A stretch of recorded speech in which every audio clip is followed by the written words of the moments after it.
It was a Tuesday, I think, early spring. The kind of day where the air still has winter in its breath, but the trees are trying anyway. Little green buds on gray branches, reaching for something warmer. The nurse had just left the room, humming softly to herself, and I was sitting on the edge of the hospital bed, wrapped in that paper-thin gown they give you, the one that always feels a little too open in the back. My feet dangled just above the floor, like I was a little girl again, waiting to be told whether I was in trouble or not. I had slipped, that was all, just a small fall near the sink while rinsing out my teacup. I remember the sound more than the pain, the crack of my hip against tile, the sharp clang of porcelain breaking. Nothing was broken. Thankfully, a miracle, they said, but sometimes, even when nothing breaks, something inside you shifts. I should have known something was coming, the way the children hovered, the way my son-in-law kept checking his watch, like he wanted to be anywhere but there. My daughter sat closest to me, her purse still on her shoulder, her hands folded so tight I could see the white in her knuckles. "We've been talking, Mom," she said. After a silence so long I heard the clock tick twice, "and we think it's time." I just looked at her. "Time, for what?" "To move in with us," she added quickly, like saying it faster might make it easier so you're not alone. Now, you'd think those words would bring comfort. You'd think I would have cried with relief, thankful that someone still wanted me, but something about the way she said it, too soft, too rehearsed, made my stomach sink. I cleared my throat. "Where would I stay?" I asked, pretending I didn't already know. She hesitated, just for a breath, but I caught it. "Well, we'd fix up the basement. It's got plenty of room, and it's quiet. You'd have your own space." We thought that might be best. The basement, they were offering me a corner of their home. No, not even a corner. Underground. My old bones, my aching knees, my memories, all packed neatly beneath the floorboards of their lives. I smiled, I nodded, I said, "That sounds nice," and just like that, I became someone they could tuck away. That night, when the room went dark and the machines hummed soft around me, I stared at the ceiling and listened to the loneliness crawl up the walls. Not from the fall, not from the basement, from the knowing, from the cruel, quiet knowing that somewhere along the way, I had stopped being a person they wanted to sit beside and started becoming a responsibility to manage. My sweethearts. That kind of pain doesn't show up on an X-ray. I wasn't angry, not then, just hollow. I had raised them with lullabies in my throat and calluses on my hands. I made birthday cakes from scratch and tucked love notes into lunchboxes. I stayed up sick with them, sat through parent-teacher meetings, prayed beside their beds when they cried, and now, when I couldn't stand for long without help, they told me I could live with them, but not with them. I could be nearby, accessible, but not present. Do you understand the difference? They didn't want my silence at the dinner table, or my slow shuffle through the hallway. They didn't want to see the years written across my skin, hear the hum of old stories in my breath. They just wanted me, contained, someplace where they wouldn't trip over my walker, someplace with a door they could close. Before I go on, my dears, please, if you're listening, like the video, subscribe to the channel, and leave me a little comment below. Just tell me where you're watching from. It helps me feel less alone, knowing someone out there is hearing this. Some stories must be told, even if they still hurt, and this one never stopped hurting. I was born in a town so small that if you blinked too long on the highway, you'd miss it entirely. A single main street with a red brick post office, a general store that smelled like licorice and kerosene, and a row of faded houses where front porches sagged with the weight of rocking chairs and stories. We had no traffic lights, just a rusty stop sign at the corner by the school, and the church bell that rang every Sunday was the only real schedule anyone followed.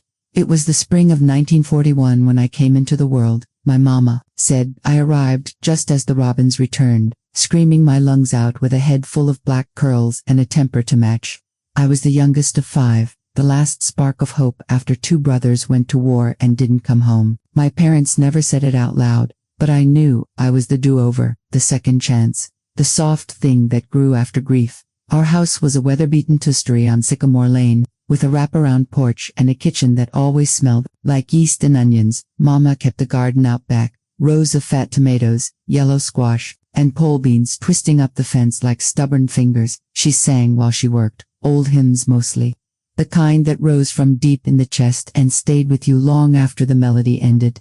Every morning, I woke to the sound of the percolator, gurgling in the kitchen, and the low whistle of my father getting dressed for work. He was a mechanic, ran a one-man garage with grease up to his elbows and a soft spot for Fords. He had hands like oak bark and a heart so quiet you had to lean in close to feel it. He never said much, but he was steady. He taught me how to ride a bike, patch a tire, and tell the difference between real trouble and the kind that just needed patience. Saturdays were for chores, Sundays for church, and every other night of the week carried its own music. Tuesdays smelled like chicken and dumplings, and Thursdays meant laundry on the line, sheets flapping like ghosts in the wind. We didn't have much, but we had a rhythm, and in that rhythm, there was peace. I thought it would last forever. There was a radio in the corner of our living room, shaped like a tall wooden cabinet, warm to the touch when the tubes inside lit up. Mama would turn the dial slow and careful, her fingers hovering like she was choosing a secret. We listened to the news during supper, and after dishes were done, we'd gather on the floor to hear Doris Day or Glenn Miller, the house humming, with bras and strings while we shelled peas or mended socks. I loved the stillness of it, the smallness, the way time moved like molasses in our little town, slow and sweet and predictable. I had one best friend, Ruthie Mae. Her daddy owned the bakery down on Pearl Street, and she always smelled like powdered sugar. We spent summers barefoot and brown, catching fireflies in mason jars and daring each other to jump from the creek bridge into the cold water below. She was the wild one. Ruthie was always talking, back in sneaking sips of her uncle's moonshine. I was quieter, careful, but when we were together, I felt braver, like nothing could touch us. School was a single-story building with creaky floors and windows that rattled when it stormed. We sat in rows, girls in dresses, boys in shirts, too big for their frames. Our teacher, Miss Kettering, wore her hair in a tight bun and smelled like chalk and lavender. She believed in proper cursive and good posture, but she also kept a jar of peppermints on her desk and let us read by the window if we finished our work early. I remember the first time I was asked to sing in front of the Class A spring recital. I think it was. My voice shook so badly, I thought I'd faint. But Ruthie was in the front row, grinning like a fool, and somehow I made it through. Afterward, my mama kissed my forehead and whispered, "See, the world didn't end," and she was right. It hadn't. We weren't rich, not even close. My dresses were hand-me-downs, and my shoes had more patches than sole by the time they were done with me. But there was dignity in simplicity. Mama taught me that you washed what you had, kept it neat, and wore it with pride. We mended things, sweaters, fences, broken promises. We didn't throw anything away, especially not each other. There were dances in the church basement every other month. Someone would haul in a gramophone, or, if we were lucky, a live fiddle player would come down from the hills and fill the room with music. The floors would shake with laughter and shuffling. Feet and boys would line up with sweaty palms, hoping to steal a dance. I wasn't the pretty one, not like Ruthie, but I could twirl, and I had a laugh that made people smile. That was enough. The first time a boy held my hand, I was 16. His name was Daniel Carter. He had a chipped tooth and smelled like cedar and tobacco. We were walking back from the fall carnival, the sky full of stars, and he reached for me like it was the most natural thing in the world. My heart thudded so loud I thought he could hear it. He didn't kiss me that night, just squeezed my hand, gentle and sure. I didn't know then that the world would get so loud later, that it would break its rhythm, that the people who once held me close would one day drift so far. I'd feel like a ghost in my own story. Back then, everything still made sense.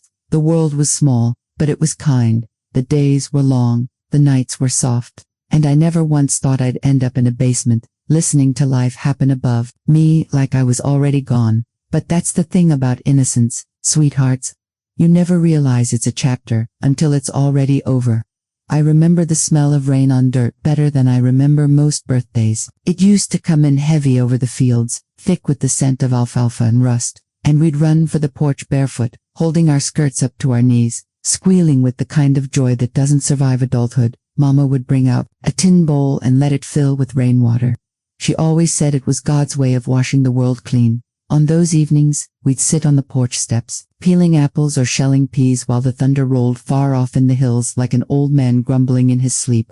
I can still hear the gentle drip of water from the porch roof, the tick of cooling tin, the hush that came just before the lightning lit up the fields. Life had a rhythm back then, slow and sure, like a song you didn't need to rush through because you already knew all the words. I shared a room with my sister, Lillian, 4 years older, neat as a pin, always pressing her collars and pinning her curls. We fought, like sisters do, mostly over closet space and borrowed ribbons, but she was the one who taught me how to pluck my eyebrows with a safety pin and how to sneak butter into cornbread when Mama wasn't looking. When she married at 19 and moved to Chicago with her new husband, the room felt like a tooth had gone missing. I'd lie in bed and look at her empty side, neat and untouched, and miss the way she hummed in her sleep. Summers were long and hot, but never lonely. The town came alive with picnics and church fairs, watermelon slices, bleeding, pinked on our arms, and lemonade sweating in glass pitchers. We played Red Rover until our knees turned green with grass stains, and fell asleep to the sound of crickets thick in the dark.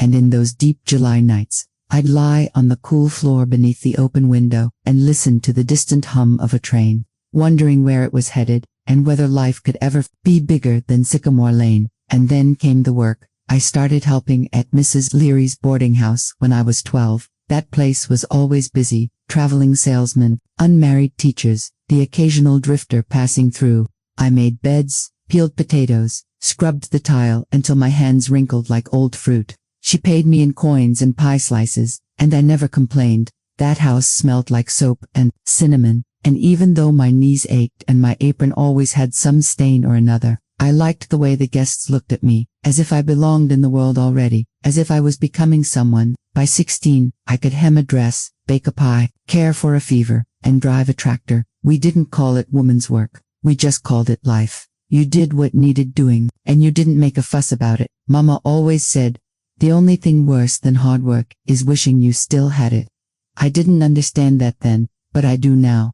I had dreams, of course, small ones. I used to imagine I might open a little shop, something simple, with lace curtains and wooden floors, where I could sell jam and handmade quilts and chat with customers who weren't in a rush. I used to write the name of the shop in the margins of my school books, the honey jar. I never told anyone. It was just something I held in my chest, like a secret pearl. Sometimes I'd sit in church and look at the women in their Sunday hats, their gloves folded neatly in their laps, and wonder what they were really thinking about, whether they, too, once wanted to be something more than a wife, a cook, a name on a casserole dish, whether they had tiny dreams tucked behind their smiles. I never asked. We didn't ask those things back then. The world was small, not because it lacked wonder, but because wonder was enough. We had love, and we had purpose, and we had each other. We didn't measure success by bank accounts or diplomas or photographs in shiny frames. We measured it in meals made, hands held, garden rows, weeded, and quiet dignity. My father once said, if no one remembers your name but your children, you did just fine, and I believed him. You know, my dears, sometimes when I think back to those days, I don't just miss the people. I miss the feeling of being needed, of being seen. There's something holy about a life that revolves around other people's well-being. It grounds you, gives you shape, and when that life changes, when those people grow up and move on, you start to forget the sound of your own name in their mouths. By the time I was 17, the boy with the chipped tooth, Daniel Carter, had asked my father if he could court me properly. I wasn't surprised. We'd been dancing around each other for months by then, exchanging glances over the hymnals, and pretending not to sit beside each other at socials. He was kind, patient, had that quiet sort of humor that doesn't need to be loud to be funny. We'd walk the railroad tracks behind his father's field, talking about everything and nothing. He said he wanted to be a carpenter, build houses people could grow old in. I thought that was beautiful. And I suppose, in many ways, he was the beginning of the next chapter. But I'll say this, sweetheart, before we move on. Those early years, with all their routines and rituals, weren't boring or plain. They were the soil I grew from, the rhythm that kept me grounded when life later tore through like a storm with no warning. I wasn't special back then. I wasn't wise, but I was loved. I was trusted. I was a girl with her hands in dishwater and her heart full of songs, believing the world would always stay gentle. And maybe that's the deepest kind of innocence there is. Thinking the people you love will never forget how to love you back. Daniel proposed on the back steps of my daddy's house, just as the sun slipped behind the trees and the sky turned the color of bruised peaches. He had a sliver of tobacco stuck to his shirt pocket and a nervous shake in his left hand. The ring wasn't much, a single pearl on a gold band, passed down from his grandmother. But when he opened the box, it trembled like it knew what it meant. I was 18, he was 21. We were both far too young to know the weight of forever, but no one told us that, back then, you married for love, or at least the closest thing to it you could find. You married for safety, for the comfort of a name that wasn't your father's, for a roof that was yours to sweep and babies that were yours to raise. I said yes before he even finished asking. Of course I did. What girl raised on hymns and harvest dinners doesn't say yes to a boy with calloused hands and a quiet soul? Our wedding was small, white lace borrowed from my cousin, lemon cake from the bakery where Ruthie worked. The church smelled like lilies and starch, and Mama cried through the whole ceremony. Daddy shook Daniel's hand like he was passing over something sacred, and I remember thinking, this is the start of everything. And for a time, it was. We moved into a little house just 2 roads over from my parents. 2 rooms, 1 stove, and a porch with chipped railings that Daniel promised to fix every Sunday but never did. I scrubbed the floors with vinegar and hope, boiled beans and fried potatoes, and waited for his boots at the door each night like a ritual. We were happy, or at least what I thought happy looked like back then. The world was changing around us, but it moved slower in our town. We still waved to neighbors, still hung our wash in rows, still listened to the war bulletins on the radio with our hands clutched tight. Daniel didn't get drafted. He had a bad leg from a farming accident. And though he never said it aloud, I could tell he carried guilt for staying home while others didn't. By the time I turned 21, we'd buried my father. A heart attack, sudden and unkind. It left my mama hollow, and my hands busier than ever. I spent more time at her house than my own, those first few months, folding linens she didn't use anymore, cooking meals she barely touched. Grief made her soft in some places and sharp in others. One day, she sat me down in her sewing room and handed me my father's old Bible, wrapped in one of his shirts. For when you need reminding, she whispered, that you were loved without condition. I didn't know then how much I'd cling to that book in the years ahead. Daniel started working longer hours around that time, said the shop was growing, that more folks were bringing in tractors, generators, all kinds of things needing repair. He'd come home with oil under his nails and silence in his eyes. We didn't talk as much. I told myself it was normal, that marriage settled like flour in a jar, that not everything needed to be exciting, but the quiet between us started to stretch, and then, the money began to disappear. Not all at once. Little things. Groceries skipped, the envelope for rent a little light. I asked him about it once, gently, over supper. He said not to worry, that he'd lent a friend some cash, that things were just tight. I wanted to believe him. I needed to. Then, I found the slip. It was tucked inside his coat pocket while I did the laundry, a receipt from a place in the next town over. A bar. Nothing fancy, but not cheap either. I stared at the date for a long time, trying to remember what I'd been doing that night. I think I'd made cornbread. I think I'd cried afterward and didn't know why. He didn't deny it. He just shrugged and said, sometimes I need to get out. And the way he said it, get out, like our home was a cage and I was the warden, cut me deeper than anything before. But I didn't fight. I didn't cry. I just nodded, cleared the plates, and made sure his work shirts were clean for morning. That's when I learned that love doesn't always break like glass. Sometimes it erodes, one quiet wave at a time, until you're standing in a house you no longer recognize, wondering when the wallpaper started peeling. Then came the baby, Eleanor, born on a stormy night in the spring of 1962, 10 perfect fingers, 2 lungs full of fury, and eyes the color of Daniel's, wide and uncertain. Holding her in my arms felt like holding my own heartbeat. The world shrank down to the space between her breath and mine, and for a while, everything else faded.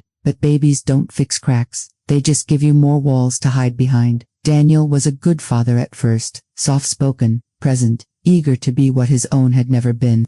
He held her like porcelain, sang to her in the quiet hours, and built her a crib with his own 2 hands. I let myself believe we were whole again, but it didn't last. The drinking worsened, the silences grew longer. Sometimes he'd stay out all night, and when he came home, he'd smell like smoke and stale regret. I stopped asking where he'd been. I just made coffee and fed the baby, and kept the windows open to let out the grief. And when I look back now, sweetheart, I see the slow unraveling more clearly. Not one big betrayal, but 100 little ones, missed dinners, empty apologies, the way he stopped reaching for my hand in church, Ruthie had moved to California by then, chasing dreams I never quite understood. Mama was sick, slow, quiet, sick, the kind that creeps up like dust on a windowsill. I was alone more often than not, and though the house was full of noises, the baby, the radio, the creak of the old floorboards, I'd never felt so much silence. One morning, as I folded Eleanor's tiny clothes by the window, I caught a glimpse of Daniel standing by the fence, talking to someone I didn't recognize, a woman, tall, red lipstick. In the middle of a weekday, I watched them laugh, not just politely, but the way people laugh when they think no one's watching, and I felt something inside me slip. I didn't confront him, I didn't accuse, I didn't burn his clothes or slam the door. I just stopped trying to save what didn't want saving, because sometimes the shift isn't loud, sometimes it's not an explosion. Sometimes it's a soft click of a door you didn't even know had closed, the long silences that didn't used to be there. My daughter used to call every Sunday morning, without fail. I'd brew my tea and set the receiver between my shoulder and cheek like a ritual. She'd tell me about her boys, what groceries were on sale, the way the light poured into her kitchen that week. But then one Sunday passed, no call, then another, and when I finally rang her, she answered with a voice half distracted, half guilty. "Sorry, Mom. Things have just been a little crazy." Crazy, that's the word they always use when they mean too full for you.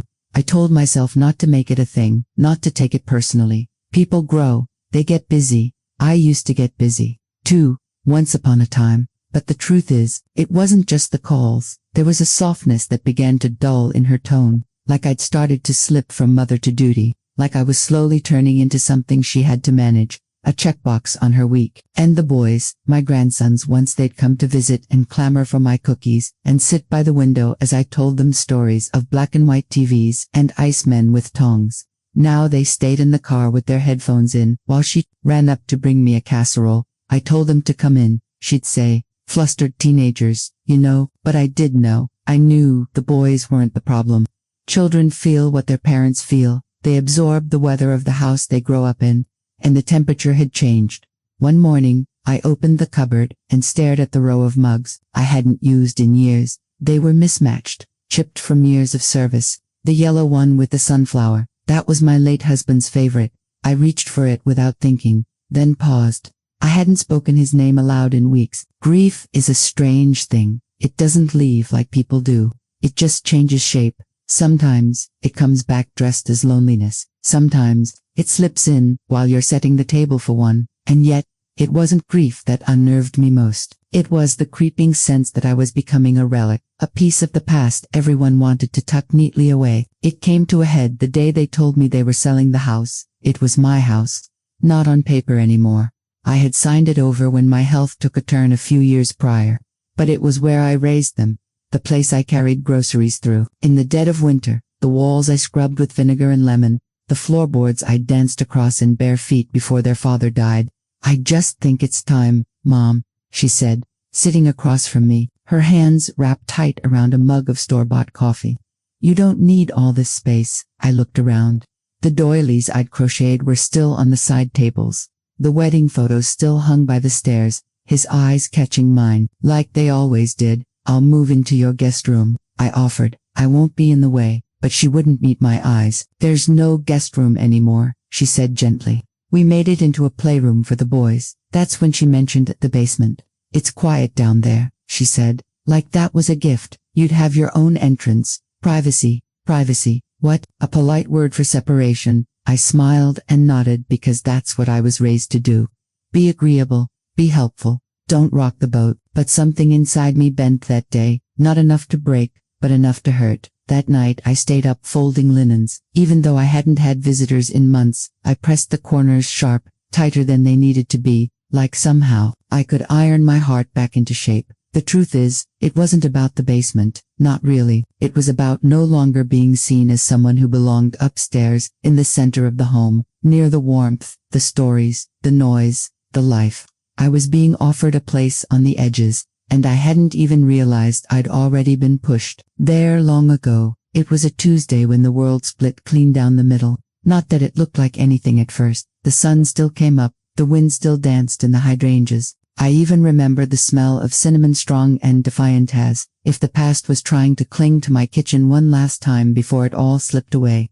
It was around that hour between supper and silence, when everything is either too loud or too quiet. I had just set the last plate on the table when Emily stormed in, red-faced and trembling, fists clenched at her sides like she was still that little girl who used to cry when her dollhouse broke, but she wasn't that girl anymore. And the words in her mouth were not made of grief, they were fire. "You went behind my back," she said, loud enough to rattle the forks in their drawer. I blinked, my hands still damp from washing dishes. "What are you talking about?" She threw a piece of paper on the counter. It skidded like a stone across the laminate. My name stared back at me in cold, black ink, a bank statement, and then I knew I had co-signed for her loan, years ago, when she needed help for their second mortgage, and I didn't ask questions because she was my daughter, and that's what love looked like back then. Signatures without hesitation, sleepless nights over someone else's roof. But now her name was no longer on the deed, only mine. They'd defaulted, and the house was in my name. I had never been told. She had signed it over without my knowing, hidden it in fine print. Buried beneath months of paperwork she swore was just routine. I was the owner, yes, but also the one responsible, and the debt was massive. I opened my mouth, but she was already walking away. Not running, just walking like someone who has made up their mind and doesn't care how long the hallway is. "We trusted you," she hissed, as if the betrayal was mine. I tried to follow. I swear to God I tried. But I stood still instead, barefoot and heartbroken, watching my own daughter walk away from me, as if I were the fire, not the one being burned. That night, I couldn't sleep. The house felt foreign, the walls taller than usual, the stairs crueler, and my room, which used to be their guest room, tucked just off the main hallways, suddenly felt borrowed, as if the bed, the curtains, even the air belonged to someone else. The next morning, she wouldn't meet my eyes, neither would David. The children didn't know what was wrong, but they knew something was. Children always do. I made pancakes, out of habit, but no one came down for breakfast, not even the baby. By Thursday, my suitcase was at the foot of the stairs. "You can stay in the basement," David said, calmly. Not cruel but not kind either, like it was a business decision and not the unmaking of a life. I stared at him, searching his face for any trace of the boy who once asked me to sew a tiny patch onto his Cub Scout uniform because he wanted it to look perfect for Grandma. But he was gone, just until we sort things out, Emily added, her voice tight and polite. "It'll be quieter for you down there." Quieter. That word rang in my ears like a bell. I had spent my entire life fighting for noise-happy clatter, footsteps on the stairs, voices raised in dinner conversations, and now, quieter was their gift to me. They helped me down the steps with stiff hands. And that was the first night I slept underground, the first night I cried into a pillow no one else would ever see. The first night I realized that I, the woman who had raised them with stories and soup and Sunday morning songs, was now someone to be managed, not cherished, not asked for advice, just contained. Sweetheart, do you know what it's like to be contained? To be tucked out of sight like a box of Christmas decorations. The basement wasn't cruel, it wasn't cold, at least not that summer, but it was something worse, forgettable. The walls didn't carry sound, the window didn't carry light, and every step above me sounded like a decision I wasn't part of anymore. I thought maybe, just maybe, it was a misunderstanding, that the days would pass and someone would knock on the door with a plate of warm muffins and an apology, like we used to do in the neighborhood when someone made a mistake. But no muffins came, only silence, and silence, my love, is not empty. It's full of everything they didn't say. It began with the sofa, a silly thing, maybe, to most folks, but to me, it was everything I had left that felt like mine.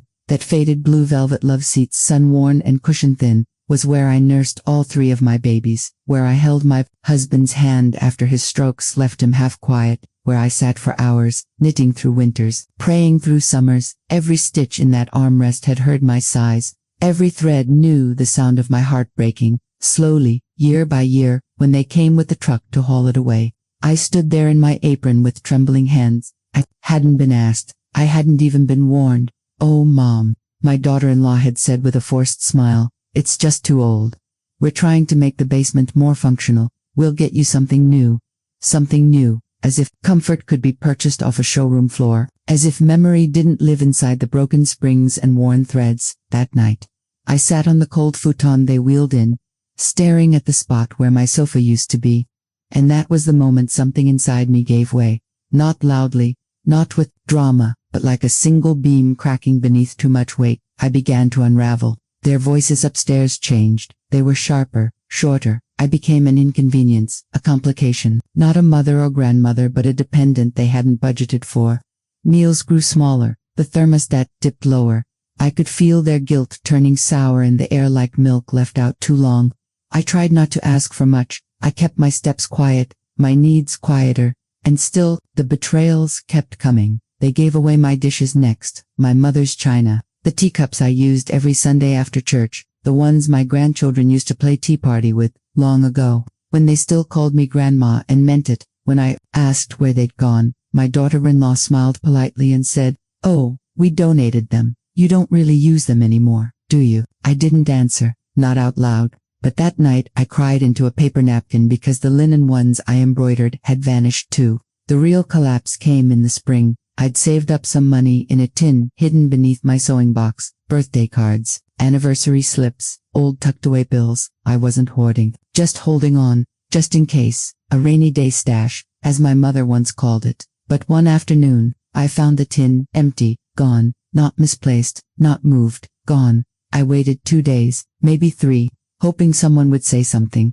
hoping it was a mistake. But when I asked my son, my only son, he looked me square in the eyes and said, "Mom, we needed it. You're living here rent-free. Things are tight, rent-free." That word echoed through my ribs like a stone dropped into an empty well. Rent-free. After all the years, after all the nights, I rocked him through fever, fed him with hands that cracked from scrubbing clothes in cold water, after giving up work to raise him, to protect him, to pour myself into his dreams. Now I was a tenant in their basement, and he was the landlord. I stopped speaking for a while after that, not out of anger, but from grief, the kind that dries your mouth, weighs down your tongue. I stopped coming upstairs unless I was called. I took my meals on a tray, like an afterthought. I stopped watching television, because I couldn't bear the laughter in their sitcoms. I stopped knitting. I stopped humming. The silence became my only shield. One afternoon, the youngest granddaughter came down to the basement, just a slip of a girl, maybe 8 years old. She looked around like she'd entered a strange museum. She poked at the musty air, the old photo frames leaning on shelves, the sewing basket with the frayed edge. She tilted her head and asked, "Grandma, why do you live down here?" And I smiled the way only old women smile when they are trying not to scream. I said, "Because this is where the grown-ups put me." "Sweetheart," she blinked, confused, then she said, so innocently it broke something in me, "Do you like it?" And I said, "It's quiet." She shrugged and skipped away, up the stairs, into the warmth I was no longer allowed to enter without permission. That night, I sat awake for hours, clutching the corner of my old cardigan like it was a piece of rope tethering me to the world. Something had changed forever. Not in them, in me. I no longer expected to be loved. And when a woman stops expecting love from her own children, oh sweethearts, that's a betrayal no apology can touch. I don't remember the exact morning the world stopped feeling warm, but I do remember how my hands ached, how they trembled just trying to lift the kettle off the stove. It was a bitter January, snow like crushed chalk piling along the window panes, and I was alone in that basement again, not just physically, but bone deep, alone, the kind that wraps around you even when people are speaking upstairs, the kind that no fire can warm. The silence in the house changed after that Christmas. My son didn't look me in the eye anymore, and she barely let her words touch me, like she was afraid kindness might make me stay longer. I swept their floors, quietly folded their laundry, kept the twins after school until she returned from her job at the clinic. I was still useful, still ticking along like some old wind-up clock that nobody wanted to hear chime anymore. But it wasn't love I felt, it was duty, and I was the one doing all of it. I don't remember the exact morning the world stopped feeling warm, but I do remember how my hands ached, how they trembled just trying to lift the kettle off the stove. It was a bitter January, snow like crushed chalk piling along the window panes, and I was alone in that basement again, not just physically, but bone deep alone, the kind that wraps around you even when people are speaking upstairs, the kind that no fire can warm. The silence in the house changed after that Christmas. My son didn't look me in the eye anymore, and my she barely let her words touch me, like she was afraid kindness might make me stay longer. I swept their floors, quietly folded their laundry, kept the twins after school until she returned from her job at the clinic. I was still useful, still ticking along like some old wind-up clock that nobody wanted to hear chime anymore. But it wasn't love I felt, it was duty, and I was the one doing all of it. There were mornings I stood at the edge of their kitchen with the mop in my hand, waiting for someone to say good morning. They walked past me, phones in hand, coffee, cups in tow. They talked about groceries, soccer practice, meetings, but no one asked if I'd eaten, no one asked if I was okay, and still, I kept going, because I knew what it meant to go without. I'd done it before, back in the 60s, when my husband died so suddenly. I had 3 children, and a house I could barely afford. I worked long hours then, sewing buttons at a garment shop downtown, fingers raw and bent. By the time I got home, I'd come in smelling of starch and dust, and the children would already be asleep.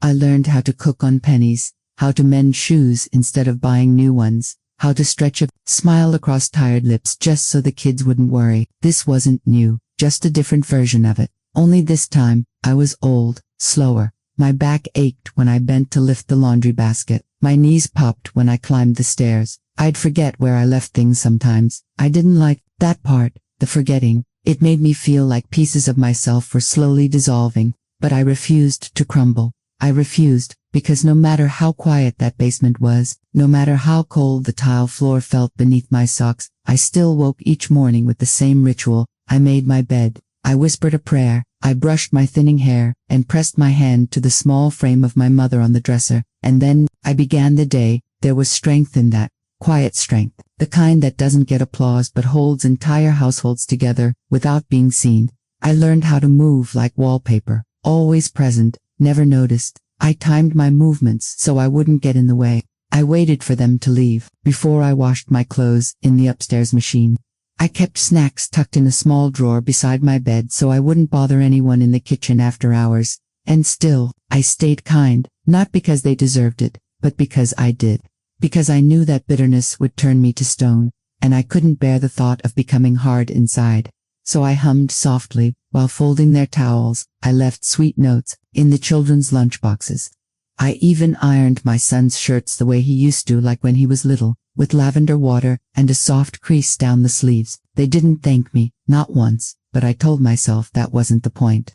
That being good shouldn't require an audience. One evening, as the sun bled down through the blinds in stripes of gold, I sat on the basement bed with a piece of fabric stretched across my lap, an old quilt I'd started decades ago, squares of worn dresses, baby blankets, church linens. My fingers moved slow, steady, thread by thread. I stitched together the parts of a life that no one seemed to remember but me. And that's when I realized, survival wasn't just about breath or bread. It was about memory, about holding on to something warm when the rest of the world turns cold. I remembered my grandmother's voice singing hymns over pots of stew.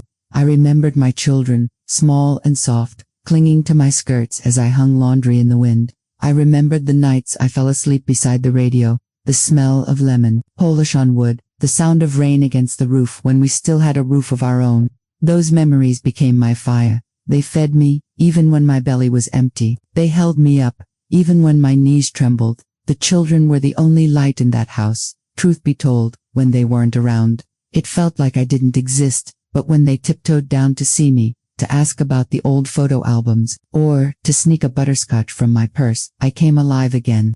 I told them stories, about the war, about penny candies and porch swings, about their father when he was small. I taught them how to sew a button, how to make jam from nothing, how to mend torn hearts with soft words and long hugs. They listened, wide-eyed, and I saw it for just a flicker that I still mattered. But once the footsteps came down the stairs, calling them back up, the spell would break, and I'd be alone again with the sound of the furnace and the drip of the tap in the bathroom that no one ever got around to fixing. Still, I stitched. Still, I stayed soft, even on the nights I cried quietly into my pillow, the one with the yellow flowers that matched nothing but felt like home. I let the pain pass through me like wind through lace. Some mornings I watched the frost on the basement window melt into water trails, and I'd think, I'm still here, not as loud as I once was, not as needed, but here. There's a dignity in that, a quiet pride, because even if the world upstairs no longer made room for me at the table, I knew, in my bones, that I had fed them all once with these hands, that the floor they walked on had been scrubbed by my knees, that every time they looked in the mirror, part of me looked back. I don't remember the exact morning the world stopped feeling warm, but I remember how my hands ached, how they trembled just trying to lift the kettle off the stove, the way my knuckles cracked open from scrubbing the tile on my knees, trying to keep the smell of mildew out of the corners where light never touched. January had settled in, like a permanent guest, bitter and uninvited, and I wore my coat inside the basement just to keep the chill from climbing up my spine. I still boiled water to wash the dishes, still pressed my back into the dryer vent when the machine upstairs rumbled to life, stealing just a little heat like a thief in my own home. That winter, I learned the difference between living and simply not dying. My body kept moving out of habit more than hope. Each day was a chain of small duties: wake before them, shuffle up the stairs, make the coffee, clean the counters they left streaked with last night's laughter. I stayed quiet in the mornings, barely making a sound, because the last time I dropped a glass, my daughter-in-law muttered, "She's always breaking something." She set it to the floor, not to me, but it cut like a blade anyway. My son didn't defend me, he never did. Some mornings I'd hear the twins fighting over cereal or bickering about who got the blue cup. Their voices reminded me of when my own children were small, when I used to sing lullabies in the kitchen and make pancakes shaped like hearts. I still cooked sometimes, not often, just when the fridge had too many wilting vegetables or forgotten leftovers. I'd roast them in olive oil, toss in thyme from the windowsill planter, and serve them in silence. Nobody asked who made it, but they ate. It was my hands doing everything, scrubbing, folding, holding, but I didn't exist unless something went wrong. The day the washing machine overflowed, they came pounding down the stairs, voices sharp and panicked. My son didn't even ask if I was okay. He looked at the puddle, then at me. "Why didn't you hear it?" I wanted to say, because I was listening to the rain and pretending it was music. Because sometimes the rhythm of water on the pavement was the only thing that soothed me anymore. But instead, I said nothing, just reached for the mop. He left. Before I finished, sometimes I wondered how many years of my life I'd spent cleaning up after others. There was a heaviness that settled in my chest that winter, not quite grief, not quite illness, just a weight, the kind that makes you walk slower, makes your thoughts move through syrup. Some nights, I'd lie on the pull-out cot they gave me, listening to the pipes creak overhead, and feel tears slip sideways into my ears, not sobbing, just quiet leaking. I couldn't even cry like I used to. I missed my own home. I missed the curtains I sewed with my sister's lace, the way the light came through them and painted gold ribbons on the floor. I missed my backyard, the wild rose bush that bloomed too early every spring, always too eager, always too bright. I missed the radio playing old songs in the kitchen, the ones I used to dance to when I thought no one was looking. My husband used to catch me mid-whirl smirking, then kiss me on the cheek and say, "Don't stop, Angel," and I never did. But now, I didn't even hum anymore. Still, I kept going. That's what survival looks like. Not heroic, not loud, just steady, just getting up every morning and putting one foot in front of the other even when it feels like walking through tar. There were days my joints refused to bend, my fingers locked up so tight I could barely hold the spoon. I never told them when I fell in the bathroom. I just lay there for a while, blinking at the ceiling, waiting for the sting to pass. Then I'd pull myself up using the towel rack and whisper, "Not yet, not today." I think that's how I made it through, by telling myself there was still something left, even if I didn't know what. I told myself that the twins might remember me someday, not as the woman in the basement, but as the one who taught them how to tie their shoes, how to use a needle and thread, how to say please without being told. I baked for them sometimes, just simple things: banana bread when the bananas browned, sugar cookies in odd shapes, because I had no cutters, only knives and hands. I didn't leave notes. I didn't sign them with love, but I placed them on the counter before they came home, and I watched from the hallway as they bit into the soft middles, licked the sugar from their lips. No one asked who made them, but they smiled. That was enough. Once, in late March, my son's wife forgot her keys and I let her in without a word. She paused in the doorway, holding her phone like a shield, then glanced down at my slippers. They were worn through at the toes. She blinked, looked like she might say something, but instead, she turned away. That moment stayed with me longer than it should have, because she saw, and still, said nothing. The hardest part wasn't the work, it wasn't even the loneliness, it was being erased, slowly, silently, like I had never mattered, like my hands hadn't raised the man she now called her husband, like I hadn't wiped every fever from his brow, hadn't stayed up all night when he had chickenpox and begged for cold washcloths, like I hadn't skipped meals so he could eat, worn patched clothes so he could look clean at school, like I hadn't been his mother. I suppose that's what broke me most, not that they needed me less, but that they remembered me less. Still, I endured. There's a strength in survival that no one sees, not in the grand gestures, but in the small ones, in washing dishes when no one says thank you, in waking early to turn on the heat so the children don't feel the cold, in folding towels with perfect corners, even when no one notices the crease, in staying quiet, in staying present, in staying. I made a little corner for myself in that basement, hung up a string of lights from the thrift store, taped old photographs to the cement wall, me and their father at the county fair, my wedding picture, the kids as babies in the grass. I wrapped myself in the quilt I'd sewn 30 years ago, the one with the faded calico squares and uneven stitching. I made it during the year I lost my mother, stitched through my grief, one square at a time, and now it held me again. There's something sacred about what we make with our own hands, not because it's perfect, but because it holds our pain, our hope, our time. That quilt had seen me through before, and it would again, because I was still here, still breathing, still surviving. I was dusting the bookshelf when I found it, not theirs, mine, my shelf.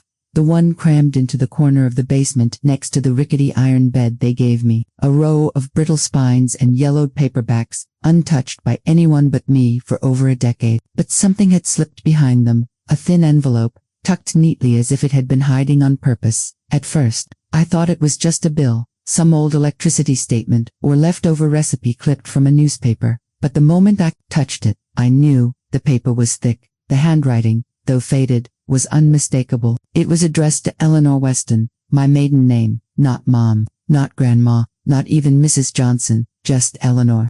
And it was postmarked from Glen Haven Correctional Facility, dated 1987. It was postmarked from Glen Haven Correctional Facility, dated 1987. I stared at it for so long, I forgot to breathe. The corners of the envelope were curled inward like it had been protecting itself all this time, and somehow, it had done a better job hiding than I ever had. I sat on the edge of the bed, legs trembling, and opened it slowly, carefully. The paper inside crackled like dry leaves. It smelled faintly of tobacco and thyme. The handwriting was rough but deliberate, every letter pressed hard, like the writer wanted to make sure it would last. Eleanor, I don't expect you to read this. I don't expect you to forgive me, either, but I need you to know the truth, even if it's too late to matter. They didn't let me write to you before, but I saw the news last week. I saw what they said about you, that you're alone, that no one came to the hearing. I'm sorry, you weren't wrong to trust me. I was the one who was weak. I lied to save myself. They threatened me, told me if I didn't keep quiet, they'd go after you too, so I signed the papers. I let them say what they wanted, and I left you holding the blame for everything. I don't sleep right, Eleanor. I see your face every time I close my eyes. I hear your voice. You kept me alive, once, and I let you drown. If there's any part of you that can hear this, I'm sorry. I am so damn sorry. Charles. My throat closed up before I even reached the end. Charles. I hadn't said his name out loud in 20 years. Not since the trial. Not since they dragged him out of the courtroom in shackles. While I stood there with my mouth stitched shut, the truth balled up in my chest like a stone I couldn't swallow. He was the only one who could have cleared my name, and he hadn't, until now. The letter slipped from my hand and landed on the floor like a confession falling into a confessional. I bent down to pick it up, but my knees gave way, and I ended up on the floor, crumpled beside it. I didn't cry, not right away. I just sat there, blinking at the words that had arrived decades too late. What was I supposed to do with this? Forgive him, hate him, frame it and hang it on the wall like a certificate of survival. I hid the letter under my pillow for 3 days, didn't tell the children, didn't say a word. I cooked, I folded laundry, I watered the dusty plants upstairs when they forgot. But that letter burned under my head at night, whispering like wind under a door. On the 4th day, I walked to the town library, not the new one, the old branch, the one with the creaky floorboards and the kind-eyed woman behind the desk who always smelled like cinnamon tea. Excuse me, I said, voice, steadier than I expected. I need help finding some court records. She blinked, then smiled gently. Of course, ma'am. Do you know what year? 1985, I said. State versus Eleanor Johnson. She hesitated. Her eyes flickered with something, recognition, pity. It didn't matter. I followed her to a dusty archive room with microfilm reels and old binders. It took 2 hours. My back ached, my hands cramped, but eventually, there it was, the headline, yellowed and cruel. Former foster mother faces neglect charges after child's death in fire. They had blamed me, said I left the stove on, said I had a history of instability, said the child had been crying out for days, but none of that was true. What they didn't print was that Charles had been the one cooking, that he'd been drunk, that I'd tried to take the blame to protect him, and in the end, he let me. The records didn't mention his deal, didn't mention that the DA dropped the charges against him in exchange for his testimony against me, but the letter confirmed it. I made copies of everything, tucked them into a folder. I left the library feeling taller somehow, not strong, exactly, but upright. And then I called a name I hadn't said in years, Mara Weston, my niece, a lawyer now, someone I hadn't spoken to since her wedding, the one I wasn't invited to. She answered on the second ring, Aunt Ellie. Her voice cracked something in me. Yes, sweetheart, I said, I need your help, and I wouldn't ask unless it was time. She was quiet for a long beat, then, I'm listening. By the end of the week, we were sitting across from a man in a charcoal suit who specialized in wrongful convictions. I'd rehearsed every sentence in my head, but when I opened the folder and laid Charles's letter on the table, my hands wouldn't stop shaking.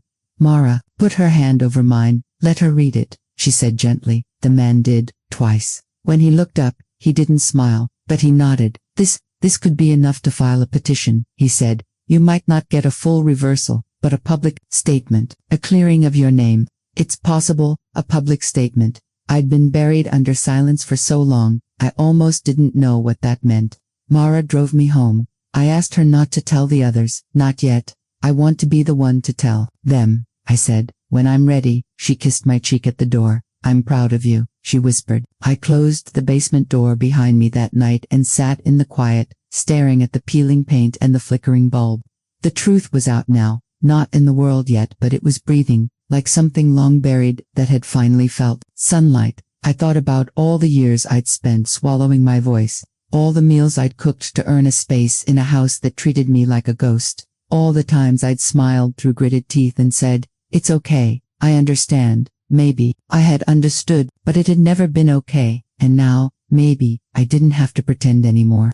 It was postmarked from Glen Haven Correctional Facility, dated 1987. That year sank like a stone in my stomach. I hadn't heard that name in decades. Haven, a place mentioned once, whispered in the aftermath of my son-in-law's trial, then folded under the rug and buried in family silence. My fingers trembled as I opened it. The glue had dried. The seal gave way easily. Inside was a single piece of stationery, yellowed with time but neatly written. Mrs. Eleanor Weston, I don't know if this letter will ever reach you. I don't know if you even want to hear from me, but I needed to try what I did. It wasn't all a lie, but it wasn't all the truth either. I told the police what your son never said. I added things, I made it sound worse. I was young, angry, and afraid. They promised me protection. I didn't understand what I was destroying, but I do now. I've carried this guilt for 23 years. I see his face. I remember the trial, the day they led him away and you cried like someone had ripped out your soul. I'm sorry. I wish I had the courage back then to tell the truth. Maybe it's too late, but if you ever want to know everything, really know, I'll be here until they don't let me write anymore. J.T. I sat still, like the basement walls had swallowed my breath. J.T.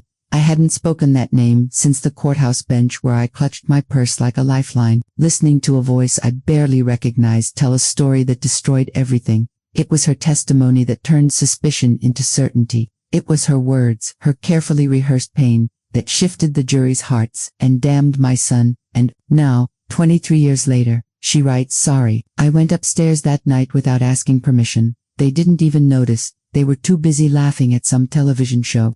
Bowls of microwave popcorn balanced on their laps like royalty. I held the letter out like evidence. Did you know about this? I asked calmly, not shouting, just enough force to make them pause. My daughter, my own daughter blinked and said, Where'd you find that? Like I'd unearthed a moldy cookbook in my bookshelf. I replied, why wasn't it given to me? Her husband shifted uncomfortably. We didn't think it would help, Ma. What good does dragging that up do now? I wanted to scream, but I didn't. I just stared, long and hard. You read it. Silence. You kept it. Nothing. You decided for me. She lowered her eyes, murmured, you were fragile back then. We thought it was best. Fragile. Like glassware. Like porcelain. As if grief makes a woman dumb, too. As if they could control what I was allowed to grieve, and for how long.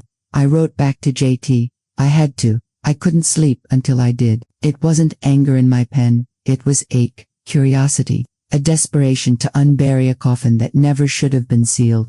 I mailed it from the pharmacy down the road, slipping the letter into a blue box like it was a time capsule. Weeks passed. Then, one afternoon, tucked between a coupon booklet and some bank statement, was her reply, typed this time, more deliberate, more details. She named the detectives, the pressure they applied, the holes in her original story that were glossed over, the plea deal they offered if she just confirmed what the DA wanted to hear. She was 17 then, a minor, alone. No lawyer, no parent beside her, and she told me something I never expected. My son had written her letters from prison, begging me, she wrote, not for forgiveness, but for truth. He said he didn't blame me. He just wanted it to stop hurting his mother. I read that line over and over. He had thought of me. Even when the world had branded him a monster, I couldn't live in that basement anymore. I packed a small suitcase, only what I needed, some clothes, a worn photograph of my boy, the one they never hung up on their living room wall, a pair of walking shoes, my letters from JT, and I left. I didn't leave in anger. I left with purpose. I moved into a low-income senior housing complex across town. Nothing fancy, just enough. A window that opened to sunlight, a neighbor who brought me cuttings from her tomato plant. Silence that didn't feel like shame. I called an old friend, Miriam, who'd once worked with a legal aid group. I sent her copies of the letters, and she believed me. You know, Eleanor, she said softly one day, it's not too late. There are people who specialize in wrongful convictions. The Innocence Project, review panels. If we can get these letters into the right hands. I didn't want revenge, but I wanted truth. And maybe, just maybe, a gravestone cleared of lies. We filed a motion to unseal the old case. There was resistance, red tape, dust-covered boxes of transcripts in city basements. But one by one, things emerged. Inconsistencies in testimony, gaps in the forensic timeline, lost evidence, her recanted statement. The state never apologized. They never do. But my son's record was amended. He wasn't here to see it. He had passed 5 years after his release. A quiet man in a halfway house who wrote poetry on napkins and sent me Mother's Day cards from borrowed phones. But I stood on the courthouse steps that day, holding the document in my hand like a torch. They asked me in an interview, what kept you going all those years? I smiled, not for the camera, for the boy I raised. For the boy they locked away. He did. It wasn't the truth I expected. When I sat on the bus that morning, hands trembling in my lap, a thin envelope tucked inside my cardigan, I thought I was going to confirm what I had feared for years, that they never wanted me. That somewhere between all those birthday cakes I made and the tears I wiped from their cheeks, they had decided I was more burden than blessing. But that isn't what the paper said. The envelope had come 2 weeks before, with no return address, just my name scrawled in handwriting that looked unsure, like someone had tried and failed to make it neat. Inside was a copy of a will, not mine, not my late husband's. It was a legal document naming me beneficiary to a property, the little cottage by the edge of town, where my youngest daughter had lived before she disappeared from my life altogether. That house had been sold years ago, or so they told me. I folded the paper back into its envelope, pressed it to my chest, and stared out the bus window at streets I used to walk barefoot on, with a head full of dreams and a heart full of purpose. Now, I only had questions, and a hurt that felt ancient and fresh all at once. When I got to the lawyer's office, a young woman with kind eyes and chipped nail polish offered me water and told me to wait. Her voice reminded me of my granddaughter, the one who used to braid my hair and read me poems. I hadn't heard her voice in 4 years. The lawyer came in eventually, older man, glasses perched on his nose. He didn't smile much, but his tone was gentle. He asked if I was Dolores May Whitford, born 1937, former seamstress, mother of 3. I said yes, and my voice cracked on the word mother. He handed me another folder, this one thicker. It contained property deeds, letters I had never seen, and bank transfers made in my name, but routed through someone else. My son's name appeared, so did my daughter-in-law's. There were notes in the margins, signatures, memos about not telling her yet and managing her expectations. At first, the papers blurred, my eyes welled. I could barely make out the words. Then something inside me steadied, not with anger, but with a strange, slow comprehension. It had been about control, about keeping me quiet, about power. The house had never been sold. It had been leased out, then mortgaged again using my name. They'd told me I couldn't manage it, that it was too much for me to worry about in my age, that the taxes were complicated, but they had used my name, because I still legally owned it. I thought I would be angry, but mostly, I just felt hollow. I asked the lawyer if I had any recourse. He said yes, but softly, like someone warning me that justice doesn't undo time. I took the file and walked out of that office with legs that felt like wet paper. I passed a bakery on the corner that smelled of cinnamon rolls and burnt coffee, and I stood there for a moment, tears drying in the warm morning air. I used to take my children there on Sundays after church. We'd split a dozen between us, and they'd fight over who got the one with the most frosting. The memory nearly dropped me to my knees.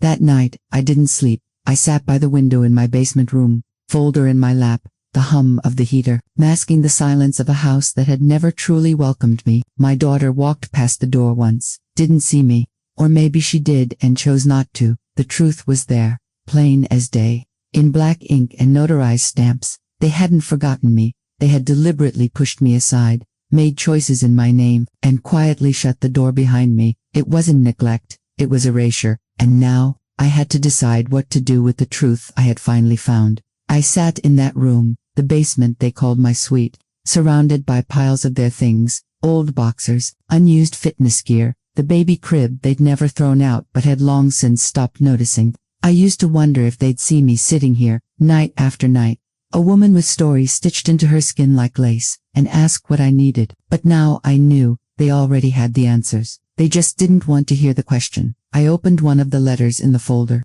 dated 6 years ago, written by my son. It was a request to have the house transferred into a trust, with me listed only as a passive occupant. His words were tidy, professional, deliberate. There was a line that read, given her age and memory decline, it's best to simplify ownership to prevent confusion. My hands trembled, not from the cold, but from the quiet, calculated theft of my dignity. They hadn't even asked me. I had sat at that Thanksgiving table, poured gravy over mashed potatoes, and listened as they praised each other for promotions and house remodels, and all the while, I was the silent signature funding it, my house, my savings, my name. For a long time, I stared at the ceiling. Water pipes ran above me, and when someone flushed upstairs, the rush of water sounded like a ghost, rushing past, urgent, invisible, gone in seconds. I could confront them. I could walk upstairs, slap the folder down on the counter, and ask my son how he managed to use his mother's trust to furnish his own life.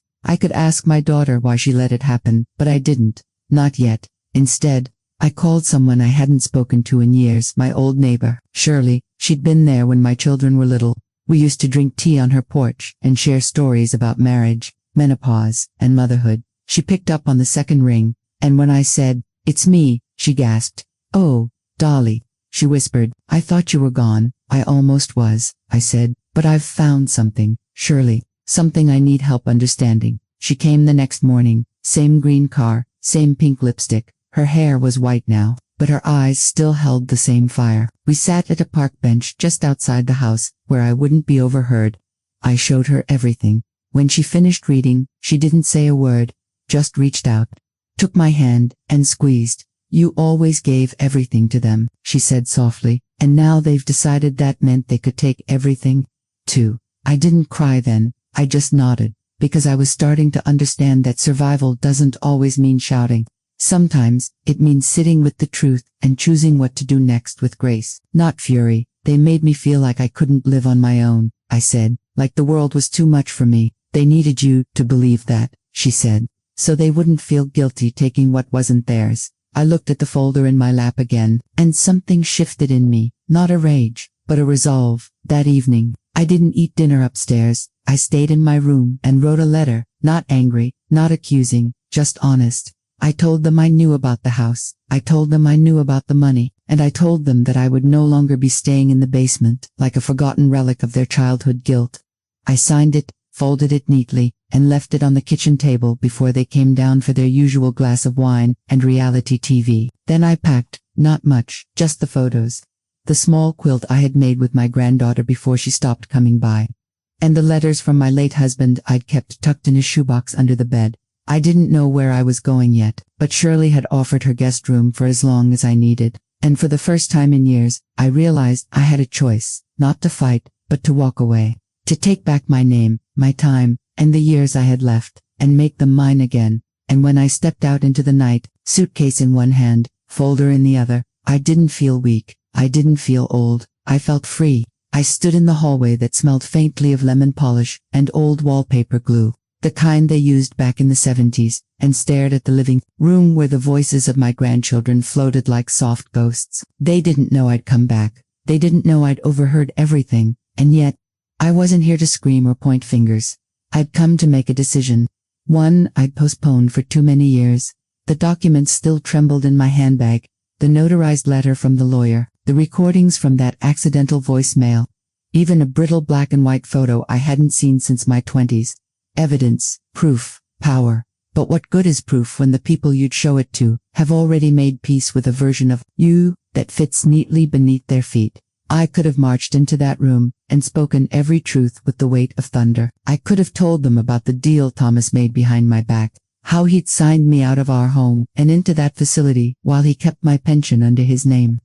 I could have told them how his new wife, fresh as spring lilacs and cold as January, had rewritten history with polite silence, or how James, my own flesh and blood, had once promised I'd live with them forever, and then offered me the basement like I was clutter. But the truth is, I didn't want revenge. I wanted air. One wanted my own life back, even if I had to build it in the last chapter. So I stepped back from the hallway. I went out to the porch, where the hydrangeas I'd once planted bloomed over their brick beds, their petals like crumpled letters that never got mailed. I sat on the swing, let the sun fall on my hands, and thought about what it meant to forgive someone who never asked for it.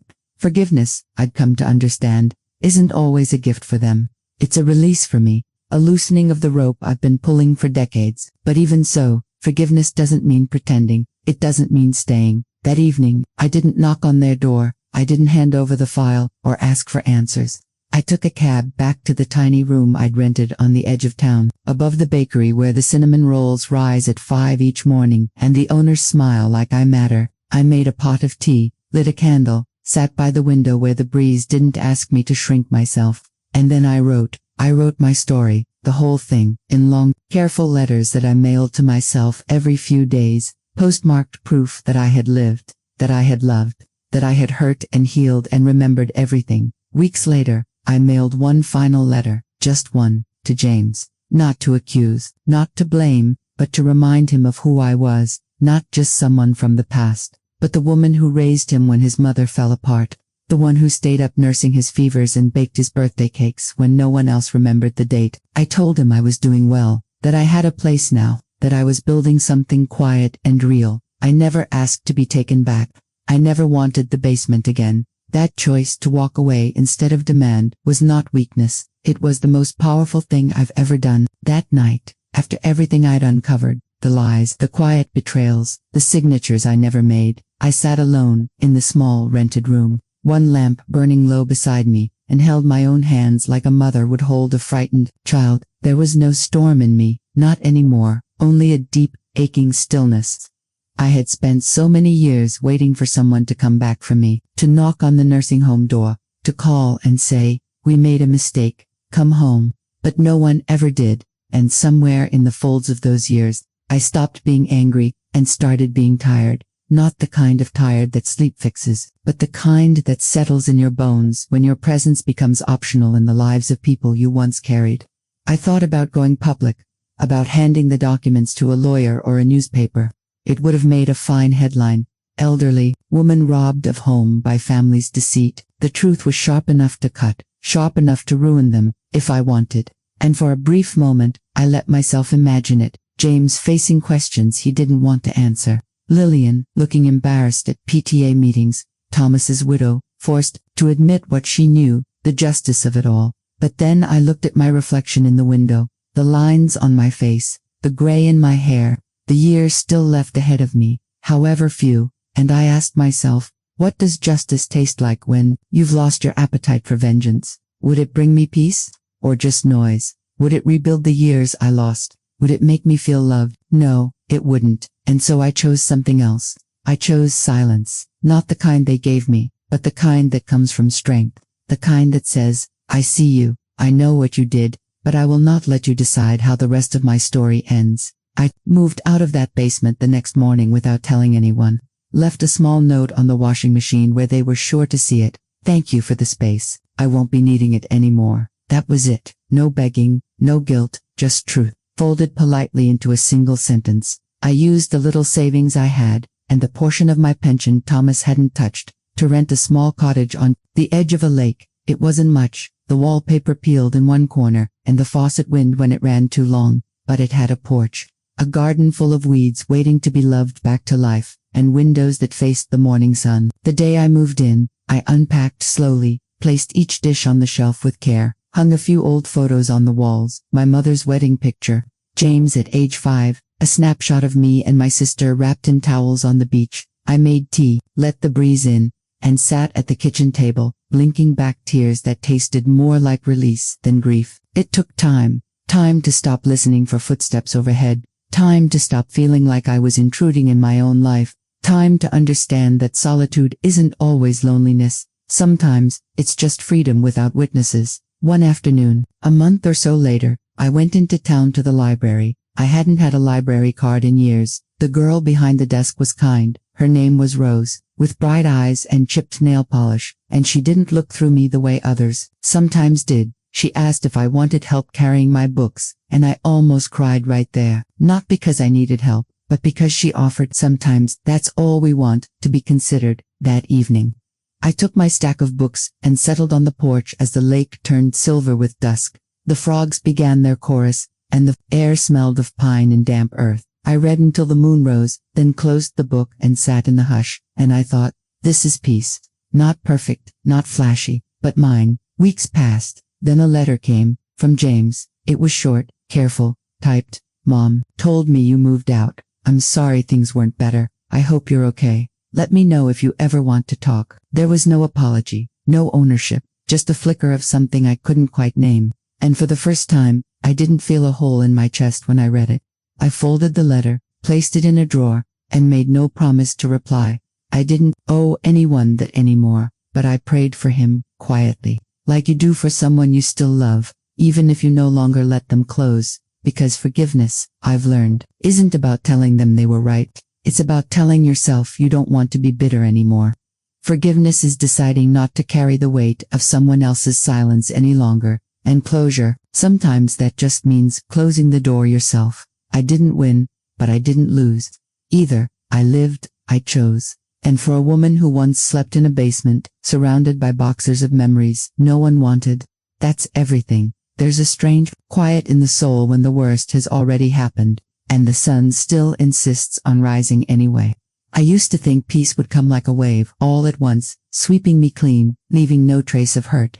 But that's not how it found me. Peace came in patches, in warm socks, in the drip of the kitchen faucet, in a cup of tea no one made for me but one I made for myself, without crying.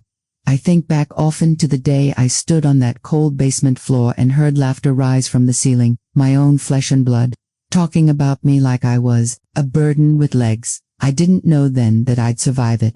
I didn't know that I'd learn to hum again while folding towels, that I'd come to love the sound of my own breath in a silent room, but I did. It's strange what you get used to. Cold drafts, leftover soup, birthdays forgotten like spoiling fruit. I watched the world go on around me, as if I'd been swallowed, up and turned invisible, but I wasn't gone, I was simply quiet. Like the roots of an old tree, still holding everything in place, even when the leaves forget to say thank you.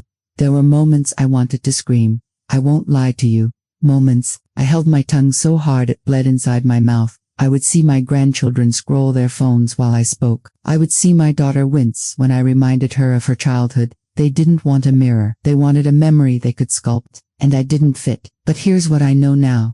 The truth doesn't need anyone to believe it to remain true. It lives quietly. It breathes on its own. I've learned to speak to myself gently. The world did not. My family did not. But I do now. I say things like, "You did your best." I whisper, "You were not weak. You were exhausted." I remind myself, "You did not lose them. They lost their way in this long and winding life."